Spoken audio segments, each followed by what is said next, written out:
Ruth has been playing the piano since she was 3, and Betty, has only been playing since she was 5 over here. We have a young audience tonight. But imagine playing the piano since you were 3. In 1994, she was a winner in both the BBC and RTE Young Musician of the Year finals.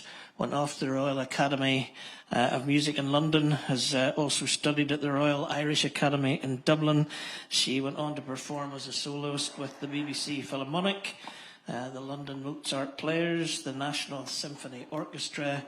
I was just saying to her backstage, how has she done all that in such a short life?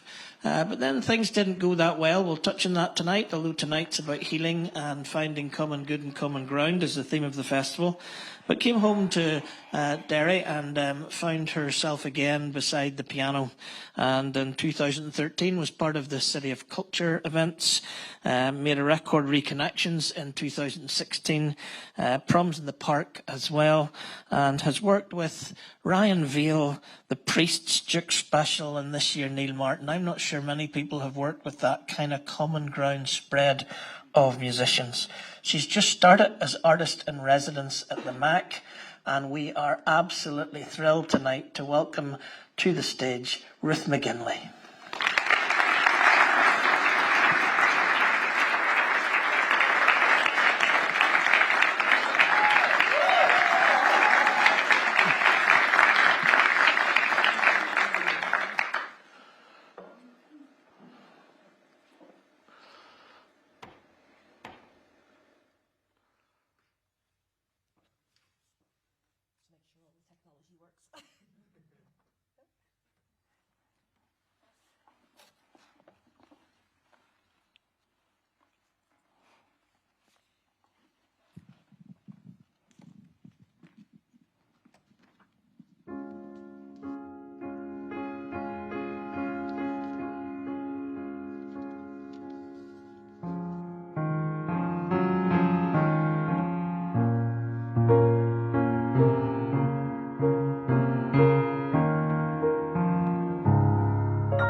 Ruth, Sibelius.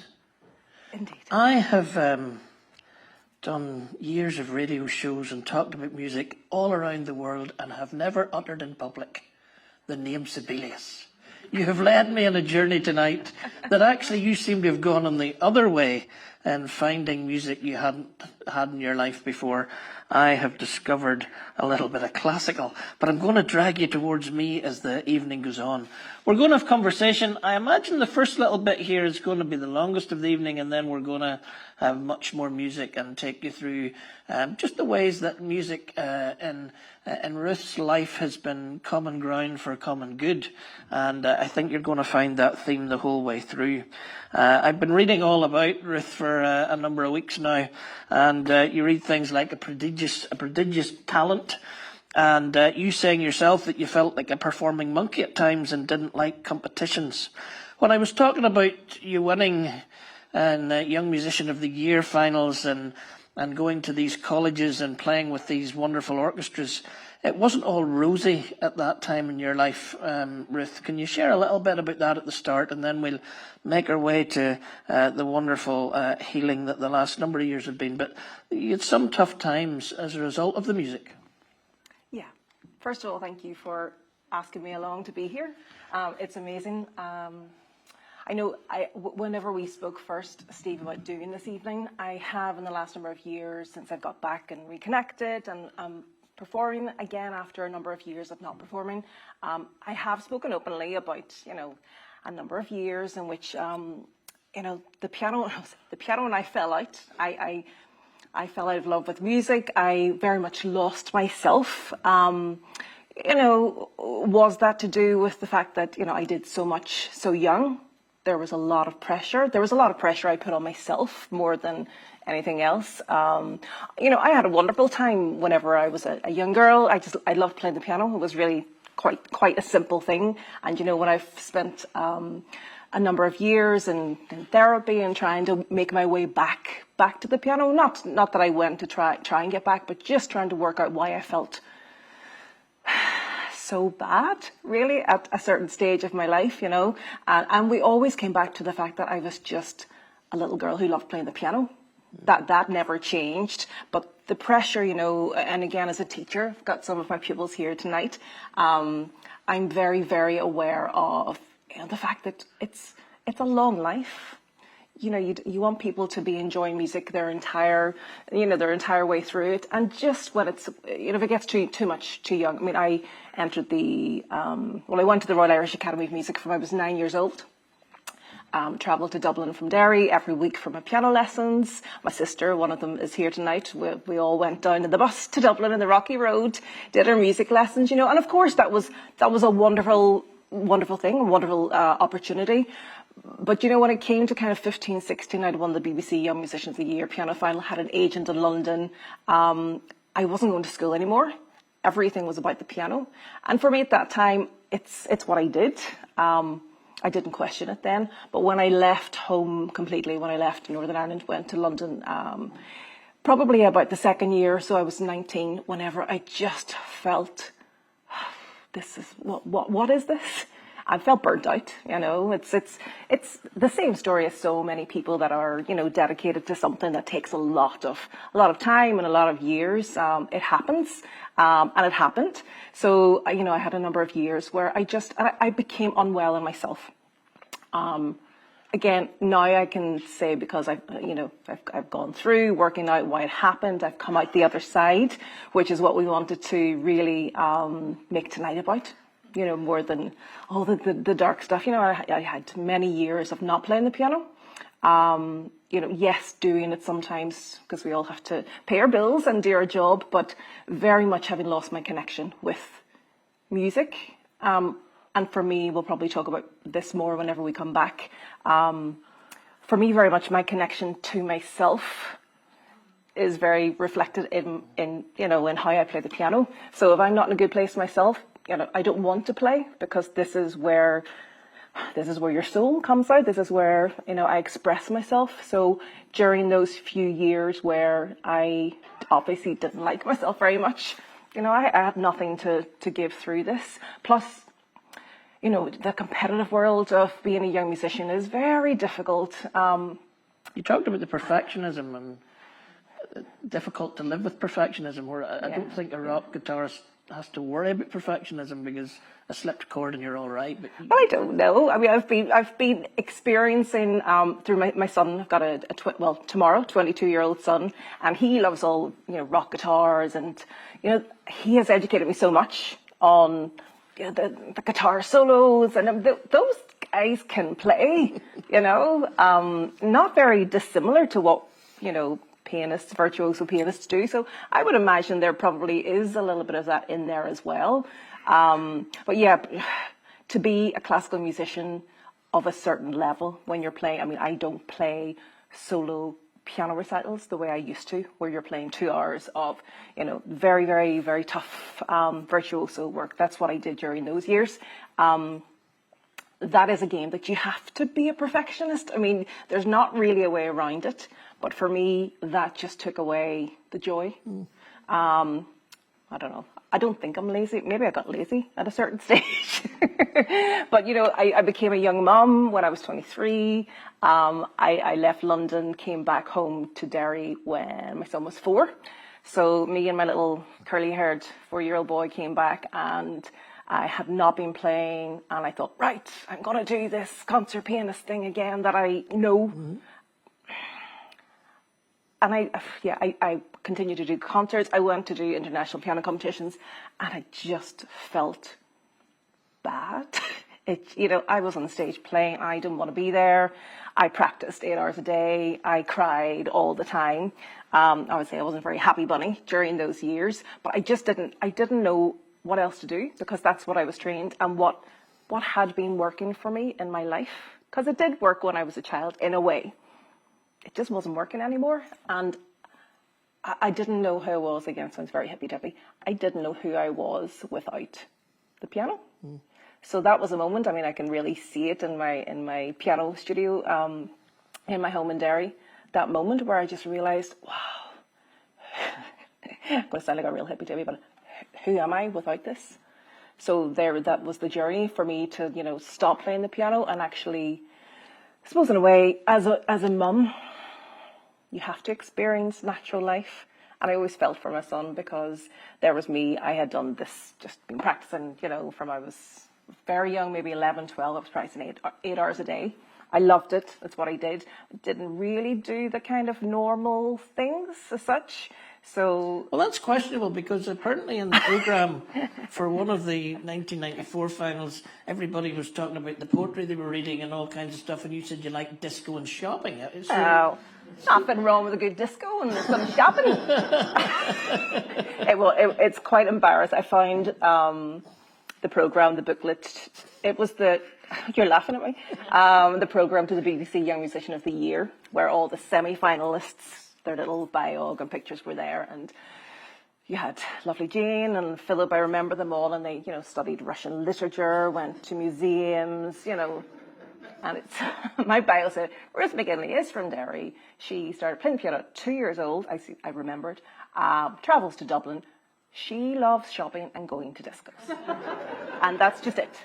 Well, maybe that came through in the end. Maybe that was the best thing that came through in the end. It wasn't really a lie, to be honest. At a young age, it was like, work hard, play hard. That was, you know, I now do not like discos or shopping. Neither. Well, we want to come out of that and talk about the journey from it. And you're going to play a song called Oblivion, or a piece called Oblivion after that. But the story, I love this story because it's a very modern story about finding almost a guru, mentor, friend on the internet. And so that's very touchy.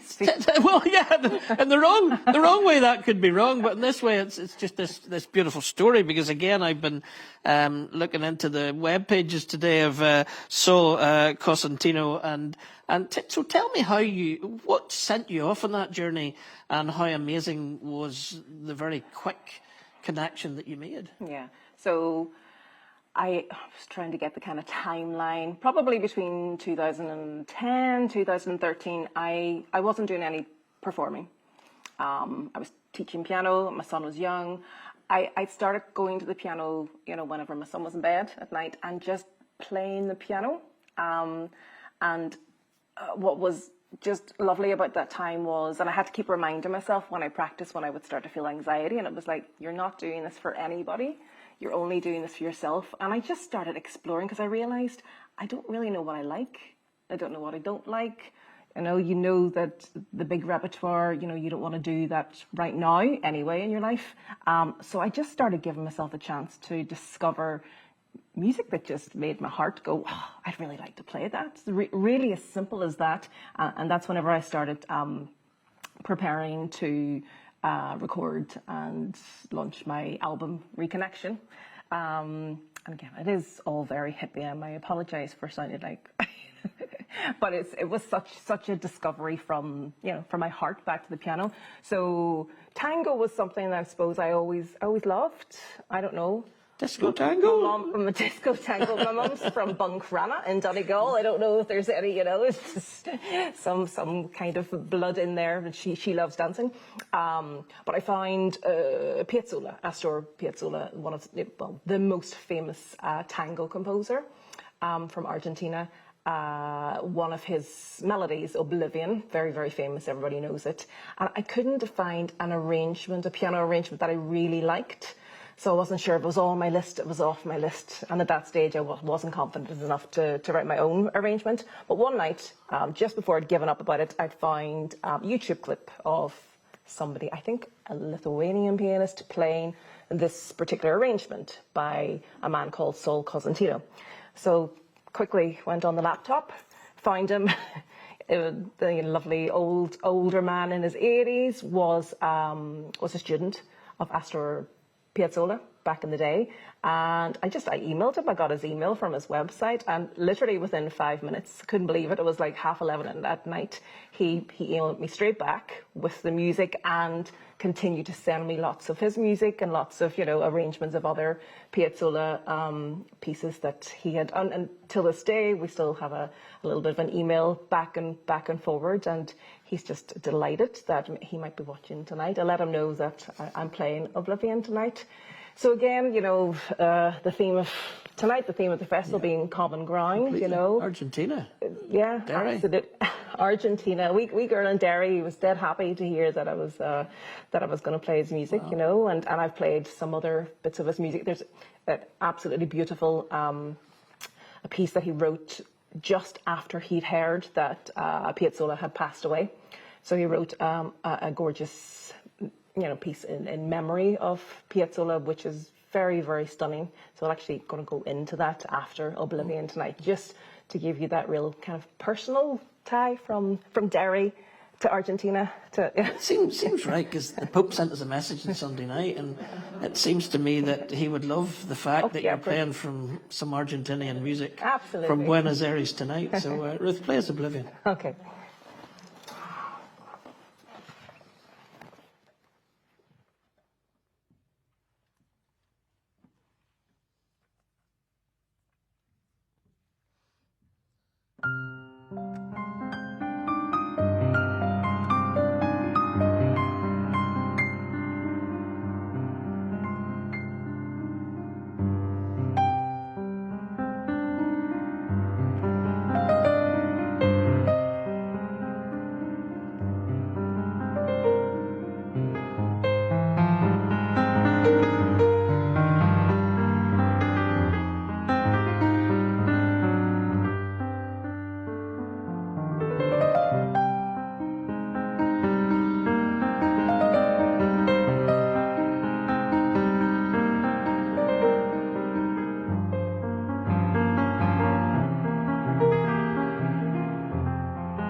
It is beautiful. You could convert me, Ruth. You could convert me. I think probably the first things I went to look at when people suggested we interviewed you this year was the Ryan Vail piece and your work with Duke Special. But when I got to the proms, which we'll come to later on, one of the things that I was most impressed with as I watched you was just that feeling that you put into it. And I found a quote this last week that just, yes, that's what I'm thinking. It says, she plays expressively, her upper body in rhythm with every chord in her live performance. You can tell she feels every note as her small hands glide over the keys. And I think we'll come back to that, what you're feeling as you play, as now we move on. But before we move on from it, the short hands, does that mean you're even better than everybody else because you're playing with less finger? Yes. Elton John, Yes, I think Elton John's the same as you know. That's the story I'm going to start telling. You're better than everybody else. Finger pianist. She has got over so much with these little fingers. But it's funny, people do, you know, if they don't know you and they find out you play piano, what do you do? No, but what's your real job? They always ask. Do you sing too? I'm really sorry. I disappoint you. I just play the piano. That's the recent thing. In hotels, like. Wherever you want. People assume to have big hands is, you know, what. Yeah. Of course, yes, if you're playing Rachmaninoff, who had a span of, I think, a 12th or a 13th. So like a normal is an 8th, is an octave. I can do a 9th in the left hand. Right hand's a bit tighter, so not really. So Rachmaninoff had a 13-note span. So you can imagine when you're playing music written by him, you know, you need many, many hands. So it does make it easier, obviously, if you have big hands, because you're going to play with less tension. But, you know, I as I've learned to accept myself, I just let that thing go. I think we'll just leave it as you're better than everybody else. I will, yeah. I think that's where we are with it. Yes, that's the one. And you're going to play. You're going to play another one that's on your album, Nocien. Is that how my French? It's very good. It's better than mine. Thank you. I came out of my French oral and they said I'd done well, and I got a complete fail. So I don't know how bad the rest was, but you say that particular piece, you say it helped you free up the language of music. Now, what do you mean by, or maybe you're, did I say that? Now I'm going to have to explain it in front of people. But in some ways that's the rest of the night. It's you freeing up to different languages of music. So why that one particularly do you think you said that about? Well, I imagine when I said that, I didn't mean just the not. You know, it's obviously an example of the type of music that's on my album. Yeah. But again, I seem to be, and it's just the kind of person I am. I was very stuck in my head of I should only play, you know, this big repertoire that you do when you go to the Academy in London. You know, you can't play things like Clair de Lune, Nocien. These things don't, you know, they're too easy. All that stuff you have to be playing. Rachmaninoff, you know, there's a lot. It's a lot. So I guess during that little discovery time where I was trying to allow myself off the hook, and because I thought if I'm not going to play all the difficult solo piano repertoire, then I just don't play the piano at all. That's what I had told myself, and that was my decision, and it was just, that's it. So, you know, I was very happy with myself for having made that decision for a moment, and then I realized, oh God, I think I miss this, but I can't, you know, I have to find some place that I can be comfortable and explore and have more freedom. So I'm not under pressure all the time. So music, like, I mean, Nocien, I'm always amazed when I play Eric Satie, how much an audience who are maybe not classical buffs. Me? Yeah, but like you really love, they always mention the Satie pieces. I don't know, maybe you'll enjoy it, maybe you'll not. In terms of the freedom, so I know we've talked a little bit about things like structure of music and rock music and stuff. The thing with Eric Satie with these pieces, there is, if you see on his scores, there's no bar lines. So that in itself tells you that there's a freedom in it. Eric Satie was an eccentric, very known to be a very difficult man. Maybe I kind of, I kind of like people like that. And he writes very random little comments on his scores for performers, how they should play. So I was reading something earlier. In another piece, he writes to play it as light as an egg. Or in this one, at a certain moment on the tip of your tongue, which I really love. Like, actually, such vivid, yeah. So it just sends you on that little bit of an imagination. But there's freedom and there's space. And for me, again, life was so chaotic when I was younger, and it was so full on with all that shopping and going to discos. That And the short hands. I know, and the short hands really wasn't helping everything. This is turning into a whole different evening. Thought I was going to come across as very cultured. Are there any discos on tonight? The next album's Deconstruction.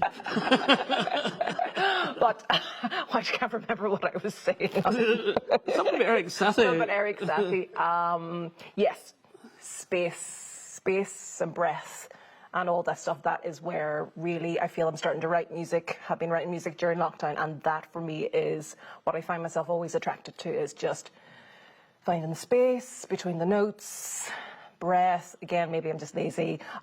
Maybe I've connected to slightly more mature place, possibly. I don't know, but I just love space in music. I love breath. Is that you doing what we, I said there about, you're expressing and you're feeling every note? Is that you almost allowing yourself to guide the emotion of the song by saying you need more space than having to play the... Is there something in that? Is there something in you trying to, rather than the music shape you, that you're shaping the music a little bit? Yeah, definitely. I mean, again, as a performer, you do have to sort of manipulate the melodic line. My sort of main teacher, John O'Connor, he was very much into seeing the piano, or the piano music like you're singing it. Because we have, again, my pupils they know this one. Basically, the piano is a percussive instrument, so when you play a note, no matter how much you want the note to carry on and connect to the next note, it just doesn't. It's just, it just disappears. I heard another pianist recently say it's like a box of decrescendos. So the notes die away, no matter how much you want it to stay alive. So as a pianist, you have to really imagine. So it's like you have to hear the note being sustained. You have to feel it, and you also, the movement, you have to move it. If you stop, the sound stops, everything stops. So that's right. Take us into some space, please. Some space, I'll stop yapping.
As a festival, sorry, I should use the mic. As a festival, we're very indebted this week to Derry, Londonderry. We had Susan McKay on Tuesday night. She was born there.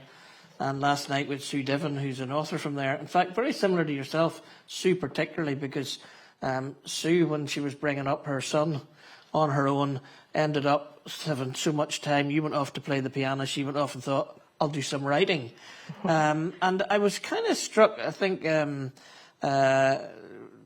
talking to Sue, I was asking her, did the City of Culture in 2013, it's hard to believe it's that long ago, what that did for artists in Derry. It seems now that there's so many writers, there's so many musicians, there's so much going on in that city.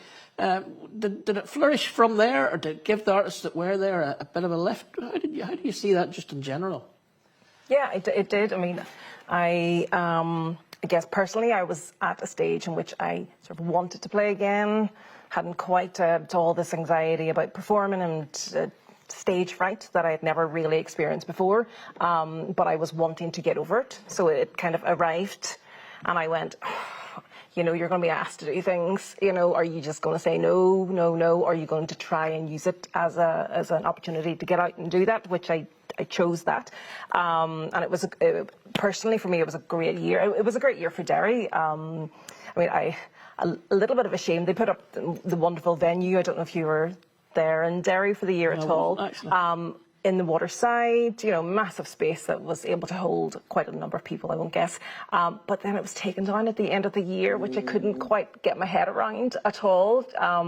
But, you know, we had the Turner Prize was there. Yeah. Yeah, there was music everywhere. I mean, I suppose for me, I'm going to music events. I don't remember as much theatre and stuff like that there, but I know we had the massive Sons and Daughters, the opening concert, which had like Neil Hannon, Gary Lightbody was there with Johnny McDade from Snow Patrol is from Derry. And Gary's granny from there as well. So and Gary's granny, didn't know that. Yeah.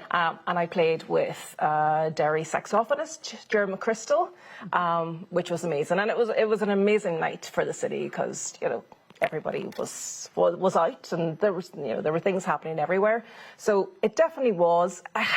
Whether or not it's managed to kind of hold on, I felt kind of sad in January. It just seemed to go flat.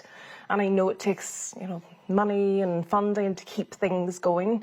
And yes, of course, there's a lot of fantastic singer-songwriters, young pop. We have the Nerve Centre in Derry, which is wonderful, and we have great artists like Roe, Soak's got a new and Soak. Soak was only about 15 or 16, I think, at the beginning of the Sons and Daughters concert. So yeah, I mean, it was an amazing year. Well, your thing, I mean, the end of the round seems to me to have been talking about common ground. Yes. I want to know what you thought in your head when Stephen McCauley from the BBC said, I'd like you to play an in the round with Ryan Vail and So I Watch From Afar. I can't imagine you've ever been on a stage with anything so diverse as that. I mean, what was your first thought? Well, see, I got wild Derry there. That's really I felt that the little inner rock star inside of me, in my imagination. The discos again. Back to the discos. Back to the discos. No, this is a different kind of disco. This is, you know, rock chick thing.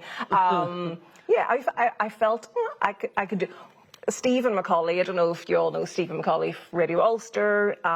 Stephen was actually a childhood friend of mine. Stevens, there were two Stevens, were very good friends, and Dean was supposed to be here tonight. I don't know if he's here. And Stephen used to always come to my concerts, and he was such a shy young man. I mean, he hardly breathed a word, and now, you know, he's wonderful on radio. But his passion for music was always there as a young boy. So they'd always come, him and his two friends. They always came to all my concerts. They would come up to the Northland Road where I'm from, and sometimes listen to me playing. Very strange disco night. But so Stephen landed around to my parents' house. Knocked on the door brought with him this music of Philip Glass, Glasswork, Glassworks. So it's the opening from Philip Glass, a bigger piece, and it's a solo piano piece. And he said, Ruth, I am doing this in the round in the Glassworks in Derry, and I just think it would be amazing if you came and played Glassworks at the Glassworks. And have you heard Philip Glass before? I'm going to be very ignorant here and explain. I actually had not heard of Philip Glass before, which is crazy as a musician, but I hadn't. And I now love Philip Glass, absolutely. So Stephen and I have spoken. I don't think he really realises how big an impact he had on my little journey, because it really spoke to me. So that night, Ryan Vail was there. And of course, I was placed just after, and so I watched you from afar. You know, and they really wonderful, big loud rock music and stuff, and then me with my little hands playing Philip Glass minimalist piano music. I didn't know how that would go down because it's totally different, but the atmosphere as the glass works, you know, it was wonderfully atmospheric and dark, and it just worked. It really was. I think it was a real moment, and it was a moment for me because I realised that the connection of music such as Philip Glass is huge as well to a different audience. There's definitely a not non-classical, but what I found in the common ground thing, you know, as I play different genres of music, there's a different audience for them. But everybody strange links, actually, there are strange little links because Philip Glass works in a rock. Totally, absolutely. Even Eric Satie, I was listening to some today and heard it orchestrated with some beats, and you know, anything works when it's done well in a way. But it was a moment that made me look further into minimalism and minimalist music. You can help me out with that word. No. So yeah, no.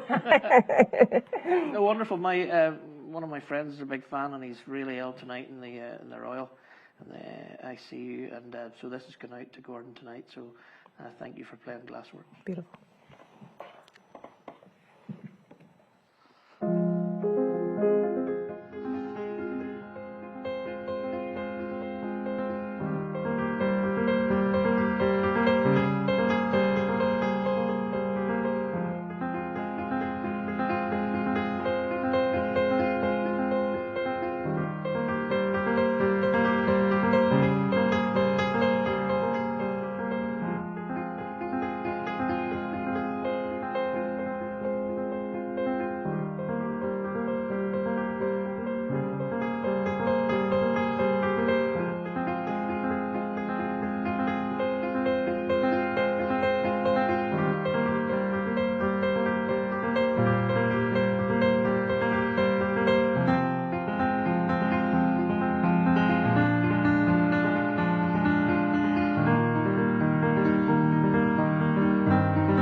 Thank you, Ruth. When we started thinking about should we have Ruth McGinley, I googled you, and your work with Ryan Vail come up, and I thought that's good enough for me. And the first time I heard Ryan's music, he was playing a piano on a boat coming up the Foyle in some BBC Arts programme, which was just astounding. I was completely captured ever since. We've been to see Borders and all kinds of stuff. You played with him in the round. Did you decide to work with him? Was that a conversation you had straight after? No, the evening in the round. Oh dear Lord, it's come to that stage of the evening. Ryan actually used to perform, maybe still does sometimes, with his wife Katie, who I knew. Katie plays some flute, and she did well. I think Ryan and her kind of mixed thing, did some DJ stuff. He played that night an electric guitar with a violin bow. Okay. Yes. So no, I think we had a conversation. It was probably the first time we've ever met. We realised that we really liked the same sort of music, and I think every so often we'd sort of reach out and say we should do something, as musicians do, and with all the good intentions in the world, it doesn't happen because we're all busy. And then lockdown hit. Many years, I think that's a lot of years later. I did what all musicians did, thought, oh Lord, it was a lovely little break for a moment, and then, I'm going to have to do this home recording, buy some mics. I know nothing about this world, but I'm going to have to try, at least. So both Ryan and Owen, I would know from Derry, obviously. And they're always a great help if I need anything tech-wise and stuff. So I asked Ryan just about some mics from home and stuff like that. And we just had a conversation going, maybe we should do something together now. And we both love Oliver Arnold's. He's an Icelandic minimalist, contemporary classical composer, just absolutely wonderful music. He had collaborated with a wonderful classical pianist where they sort of mixed Chopin nocturnes with electronic music. We talked actually about doing some Philip Glass.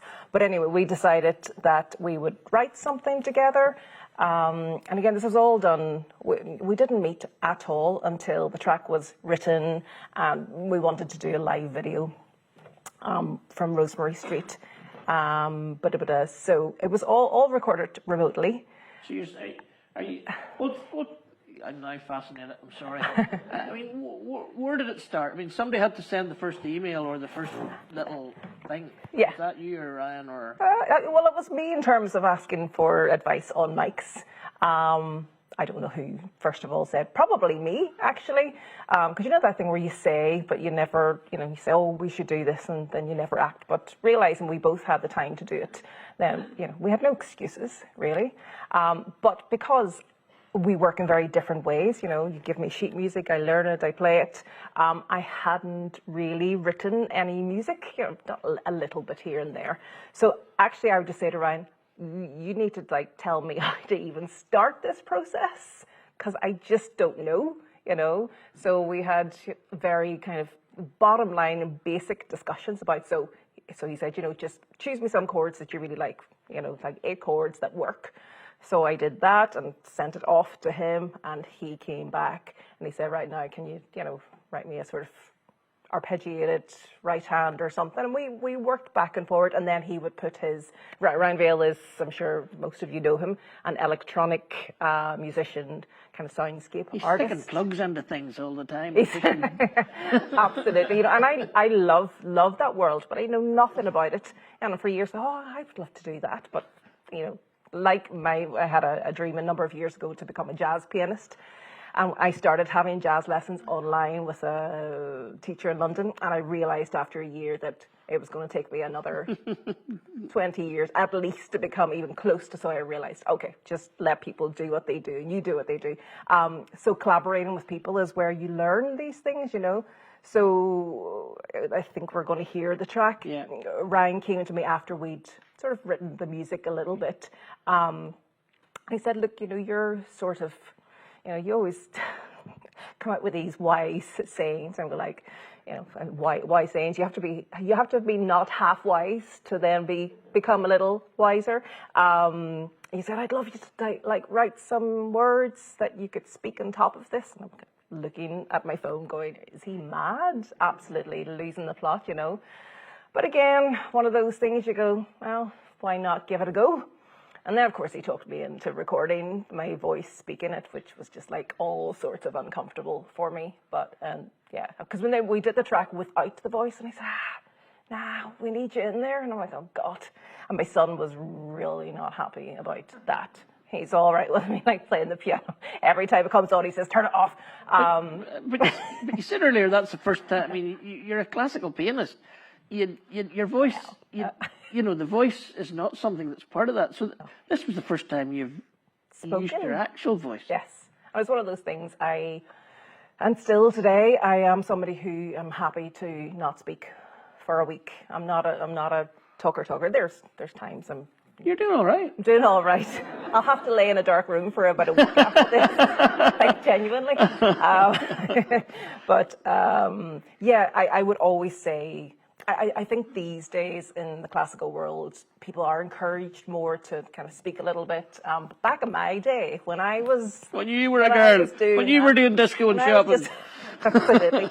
It was more old school. You went on stage and you did your thing, and you suffered and you went off and you went home and fell apart.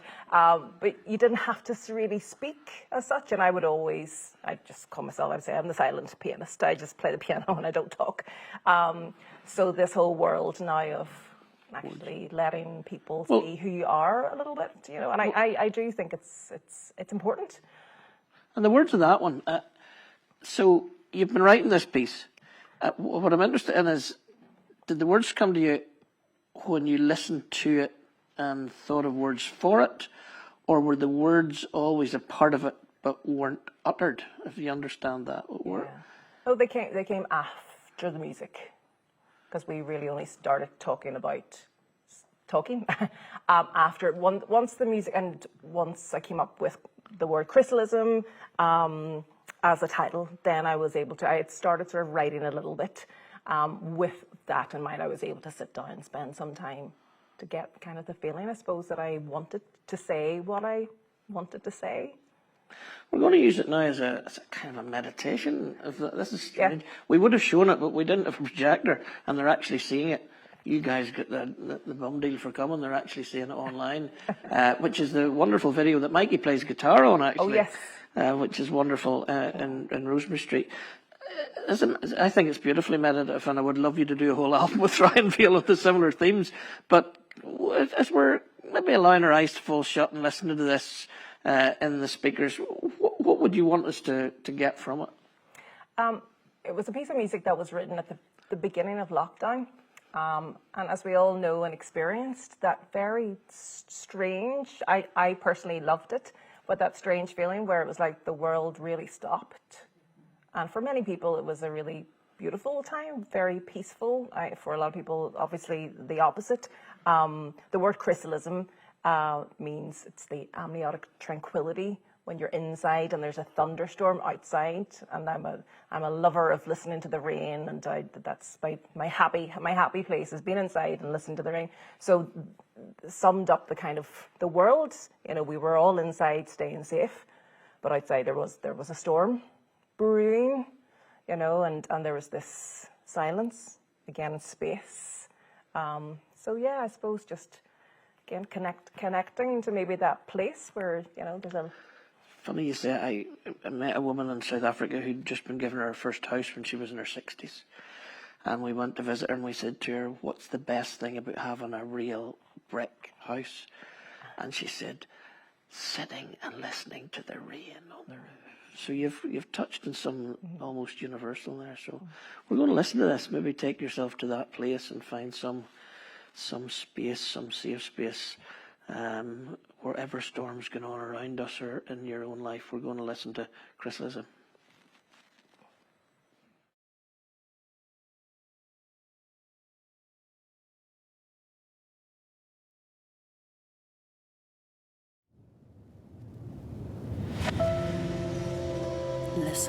the silence, the stirring of your soul, the sweet scent of nature, cleansing our deepest woes. A moment of humble tranquility, reverberating truth, transformative and inviting, an unveiling of the earth.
Wonderful. Wonderful. I love it. I love it. Reconnections is the name of the album. By the way, go and Google that and watch the video if you can. It adds, I think, a little bit to it, but beautiful, beautiful piece. Reconnections, your album is stunning in the concept because it's the story of your life, basically, to music. It's the story of tonight where you're journeying all the way through your life. And I think it's in the sleeve notes. I obviously bought it online. I bought it online because musicians need to get a fair wage. So thank you. I find that the big record companies, probably the next U2 album you can stream, Bono's rich enough, but the local artists buy it on vinyl and pay the most you can. But the sleeve notes, which I don't have, but I was able to get a quote from, it says, "A sharing of my inward journey back to myself, my true self." You've talked about this tonight. "The intensity of an early career had taken its toll on my humanness, leaving a dark trail where the light once shone, feeling isolated and numb on the inside. The story of reconnection began." You talk a lot about self-awareness. That's important to you.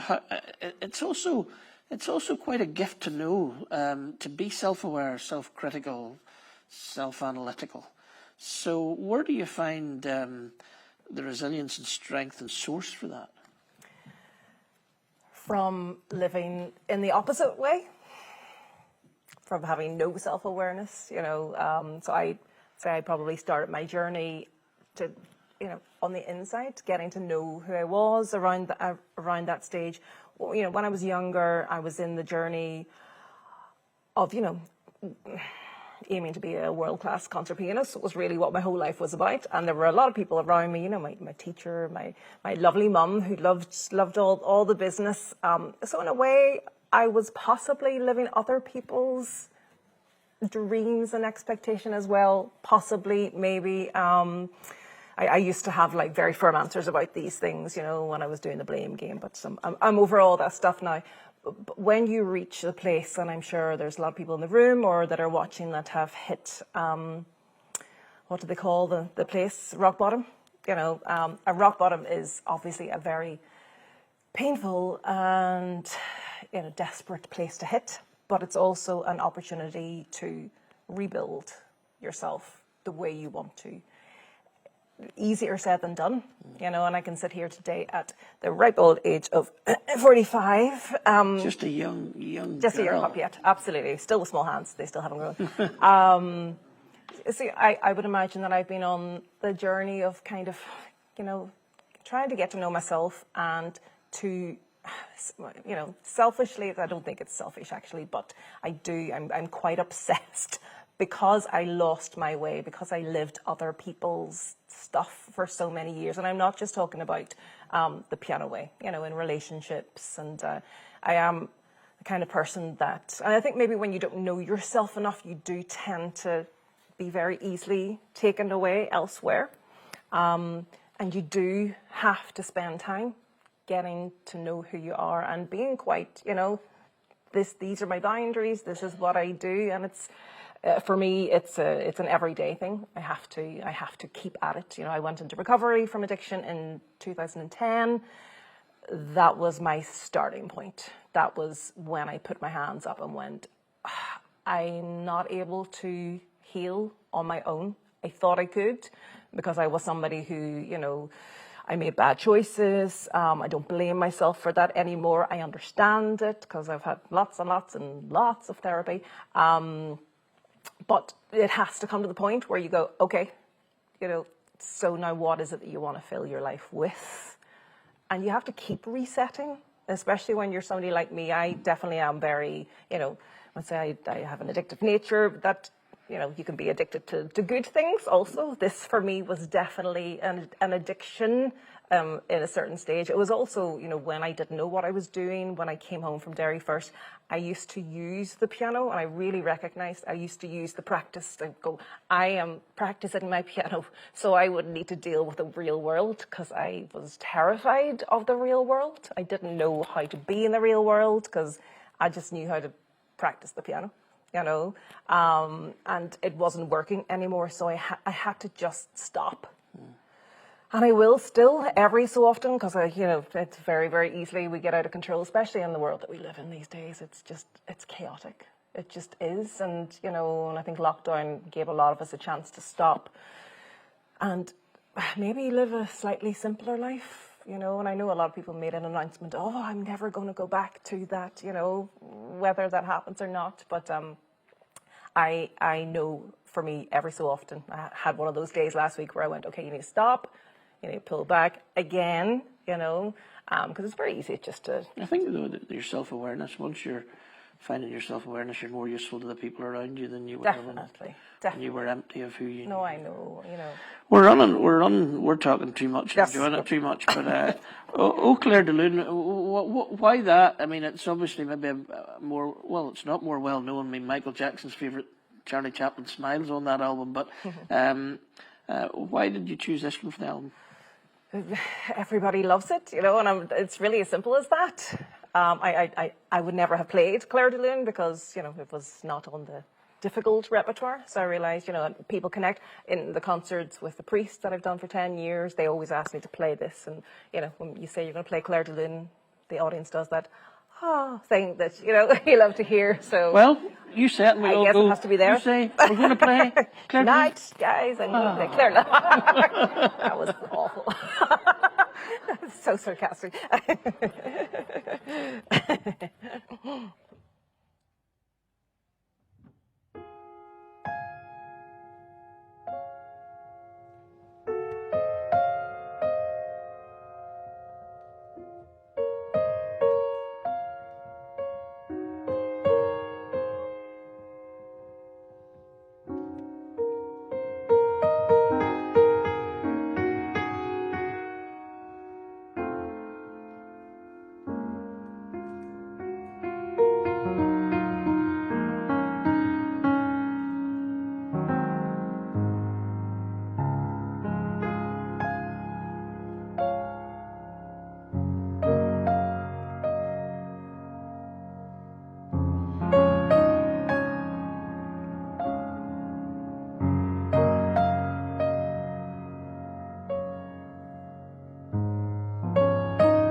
I think my father-in-law's here and he used to skip off piano lessons to go and play football. I bet he's regretting it tonight. I'm regretting not to haven't even tried to learn.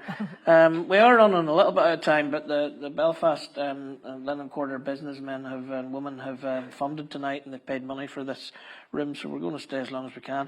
No, we're going to maybe leave out the video or the audio we're going to play, and we have 3 songs left, and I'm just so excited about all 3 of them. The next one particularly because it's looking to the future. When we were chatting during the year, you were telling me that Neil Martin had asked you to think about an Irish traditional type album. And I just think an Irish traditional album I cannot wait for that to come out. How do you go about choosing, and is there a lot of Irish trad in your background? Because you grew up with a musical mother from Bencrana, was it you were telling us? So, so was it there, or was it another common ground to learn? Yeah, I guess I was reflecting on this earlier. I think we do. We're so close to Donegal. Both my grannies lived in Donegal. Family trips to Malin, sing songs around the fire. So yes, there was a lot of definitely awareness of Did that influence Irish the songs airs. you choose, or someone? No. Neil and I've known Neil for years. He wrote a piece for me about 5-6 years ago for piano and choir when Bill Clinton was here in Belfast for an event. And at that stage, we definitely connected musically. And again, Slán na Mhaith that I'm playing tonight, he wrote an arrangement for myself and the Fuse Ensemble in Uri just after Micheál O'Sullivan passed away, who was a good friend of Neil's. So I performed that on St. Patrick's Day then. And then the BBC, they have the TV programme collaborations. Yes. I think that's where Ryan Vail and Owen did Borders. Right. So Neil was asked who did he want to collaborate, and he came up with the wee Derry girl with small hands, well, she'll do fine. And we did an arrangement of Slán na Mhaith, piano and pipes. So Neil plays uilleann pipes and cello. So at that stage, again, he said, I love how you play my airs and stuff. And just during lockdown, every few weeks, I would get a wee text from him saying, I've just thrown you some music into your email. And so Neil has led the choice of this. Of course, I've had to, he's the thing with music, Irish airs, Rachmaninoff, rock melodies. Yeah. When there's a beautiful melody, there's a beautiful melody. Neil's kind of take on it is a lot of trad would I suppose have quite basic harmony underneath. So his arrangements have a little bit more kind of use of a little bit of dissonance. Just it's not classical, but maybe there's a few more notes than what you'd get maybe at a session. So I'm not saying I'm not a trad player or anything, but I love the airs and I love the freedom and the space and all that stuff, And so when can we recording it next month? So it's all good to go. Mm-hmm. And what's lovely about it is just solo piano. I wanted Neil to come and maybe play on a few, but he has an idea that he just wants it to be solo piano. We have 12 to go. So yeah, I'm hoping it'll run smoothly, but you never know these things. I think we've learned that in the last year. You can plan till, Yeah, but we look forward to it. And Slán na Mhaith, I was having a discussion with my friend Tim today. He's an Irish speaker, and he was saying Mhaith is almost a lot of places around Ireland. Could be that, it could be Mayo, but it could be a lot of different places. And we were talking back, you think it's maybe around Limerick? It's a river around Limerick? I think so. You think so? Yeah. Anybody? Maybe somebody here. Yeah. That's apparently where. No. Anyway, play as Slán na Mhaith. Slán na Mhaith.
think your students are doing well. You were saying they had pizza before it, they'd be asleep by now, but I think you're holding them together very well. Beautiful. And that album is coming out during the year. You are going to want to buy it, not stream it. Let's get to Belfast. Are we not glad we're getting there? Gary Moore. Now, that's not somebody I expected on your list when you were sending it. Rock, blues, brought up in East Belfast, even though it's Parisian walkways, very far from East Belfast, that you're going to play for us. What drew you to this song? Mikey? No? Mikey, yes. So again, as he's grown up, he's about the long hair, and he started off with the very, I think all the rock, all those, what young guitarists start out with, So I've heard all the rock and have experienced it, and I probably am guilty of, I would have turned it over before, but I was amazed at how much I learnt. And when he started listening to Gary Moore and, Thin Lizzy and stuff, every time this melody came on, I was like, Mikey, what's that? And then I annoy him because when I like something, I want to play it on repeat over and over and over again. So actually, I was asked by Charlotte round in the OEA Centre to play at the Sound of Belfast. And she said, you can play whatever you want, whether it has a connection to Belfast or not. We just love you to be a part of it. We've never had a classical musician in. And Mikey came into the centre with me for the meeting, and I think they have some like Gary Moore jackets museum, and stuff. And when we were leaving, he says, "You're going to play Parisian Walkways." This was his, Mr. Manager, Mikey. But I thought, you know what? Yeah, why not? Because I like the melody is so beautiful, and you say, why? It's the way Chopin writes beautiful melodies, Rachmaninoff, Gary Moore, the melody, and it really adapts well to being played on the piano. And when he plays, he really plays with all of him, Yes, all of that emotion that you show. Oh, I love it. I love it. I was listening today on repeat when my son was out of the house. It's just a great melody. Why not? Play that melody. Play that melody.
What strikes me as you play Parisian Walkways there, and you go back through the evening to Sibelius at the start, it seems to me that this is the perfect musical soundtrack to a festival called Common Ground for Common Good, because what you've done is you haven't said classical and tango, or classical and Irish trad, or classical and rock. You've taken the common ground of all of them, which you've said all night constantly as the melody, and almost made them all sound like the same genre. But not so. It's not that we want to compromise all of who we are to become like everybody else. But you've taken the best of all those genres and given them a common ground, a common place, which I thank you for, because for me that is a beautiful soundtrack to what we're trying to do in our city and in our country, particularly just this week. We're going to finish with some hope and a beautiful story of hope that you have for us. I was in Uganda once and I saw the side of a bus that said, "Without hope is a very bad illness," and to be without hope is a very bad illness. And you've brought us hope tonight, because we found hope in your own journey, and we've concentrated rather on that hope and that transformation than we have on the dark side. You have a son in his early 20s, so do you feel hopeful for our wee country at the minute? Oh, yeah, yes, of course, because you have to. There always has to be a feeling of hope, and and for me, that hope is just even in the darkest times, especially at the moment. Everybody has experienced a lot of stuff in the last year. If there's just that little flicker inside, if you can just keep that going, and whether that be something that you can ignite yourself. Something I learned in my journey was that as much as I thought I could handle everything myself, I couldn't. I needed the help of other people. I needed the help of good people that, were there to listen. And being kind and being kind to yourself. That's something that I've learned a lot, So I guess in the society that we live in, we have, again, there's so much chaos, and there's a lot to be learned. We are having the conversations, which of course is, the first step to change. We have a long way to go, but I just think if everybody in their little corner can just do better, I learned to be better obviously I didn't like myself enough many years ago to do it for myself. I loved Mikey enough to look at him and go, I need a heel so I can be good for him. So everybody has something, hopefully, and of course there's a lot of hopelessness. And if we can all just try, I suppose. And there's something I learned whenever I said, not playing this piano thing anymore, I'm done with this, And when I did start playing, I could see how much music helped people just in a little moment, And I know whenever I was in times of not feeling good at all, just somebody being kind, just somebody listening and acknowledging you and your pain just helps so much, So we're going to finish with this piece that you played at the proms, but you need to tell us before you play it just what happened to you in that particular moment in that evening. Yeah. Again, I'm sure you can hear there were years in which I just thought I would never perform again.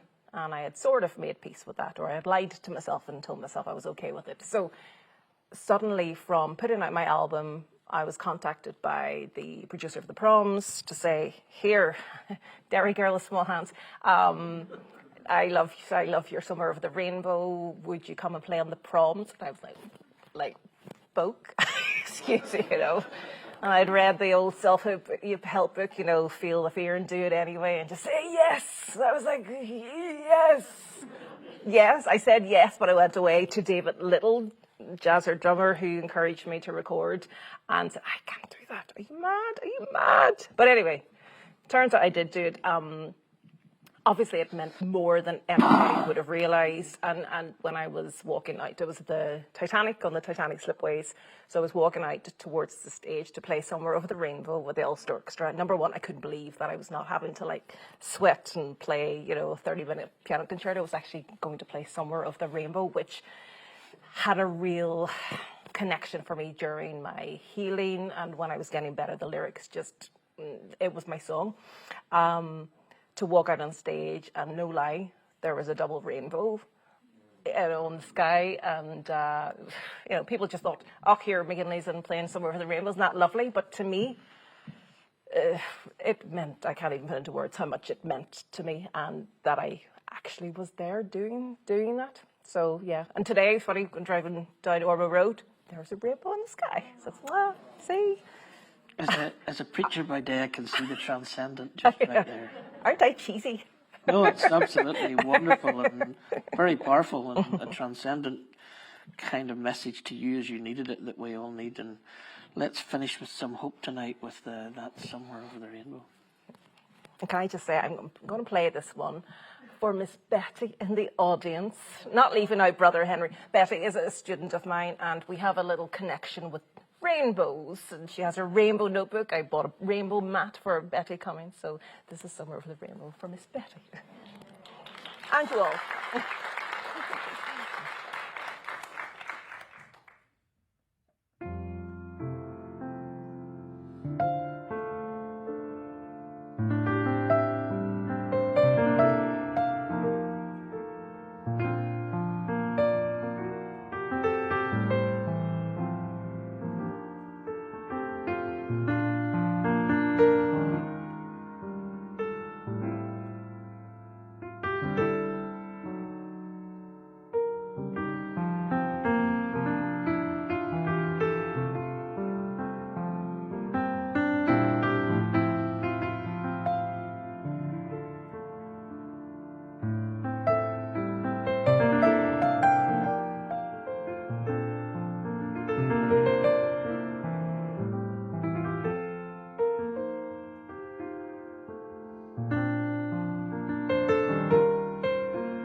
Ruth McGinley.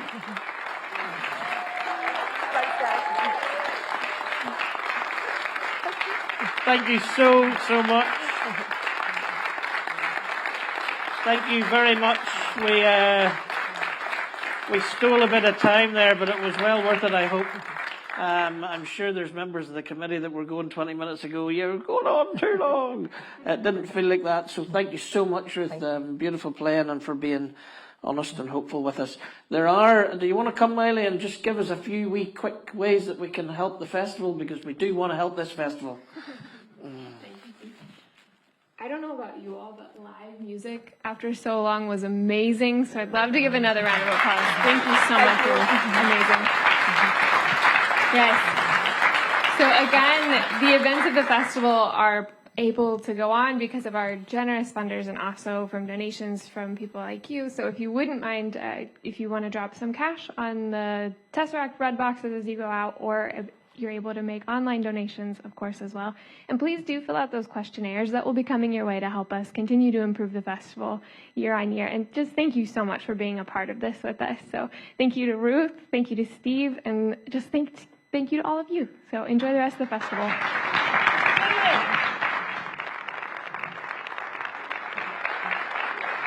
Thank you very much. Safe home.